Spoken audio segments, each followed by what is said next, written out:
My name is Marka Hinkelman. I'm from Wausau, Wisconsin. I have been the pro bono director for Wisconsin Judicare, the civil legal aid program for low-income clients in the northern 33 counties of Wisconsin for the past 38 years. My job is to review the cases coming in and decide which cases can be approved and which cases will be rejected. My job is not an easy one. Many of our clients are seeking help in family law cases that come to us as a last resort for assistance. These are people who have endured years of abuse and have finally decided to change their situation by filing for divorce. Can you imagine the disappointment or the feeling of helplessness when we turn them down and say, sorry, we cannot help you because we do not have the funds to do so? What if that person was your neighbor, your child, or perhaps your grandchild?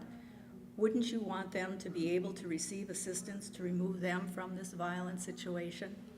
We are there to help, but our services are limited by the amount of funding we receive and the restrictions that are placed on these funding sources. I recall a client who came to us to file for divorce and said that her husband never hit her.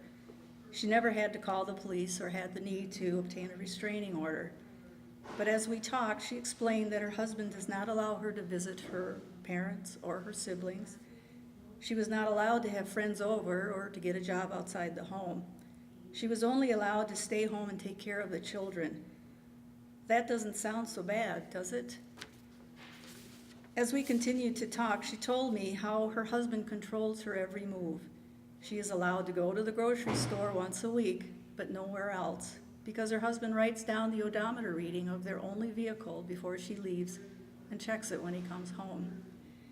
One day her husband asked her and the children to go into the woods surrounding their home, dig out some trees, and have them planted on their yard before he gets home from work. Doing everything she is told, she and the children went out to the woods, dug out several trees, and had them replanted. Upon her husband's return from work, he exploded in a fury of rage because the trees were not planted where they should be. Although he never told her where he wanted the trees planted, he continued to scream at her and the children as he made them dig up those same trees and replant them where he thought they should be planted. Isn't this abuse? Isn't this someone who is in desperate need of help?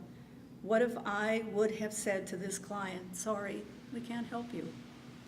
Not all clients are domestic violence victims. This is just one example of so many clients in the need for legal services. We need funding with fewer restrictions to help those that have other issues such as consumer matters, housing, public benefits, denial of unemployment insurance, and Social Security disability, to name a few. Please include the TANF funds for civil legal aid in the budget. The need is greater than you could ever imagine.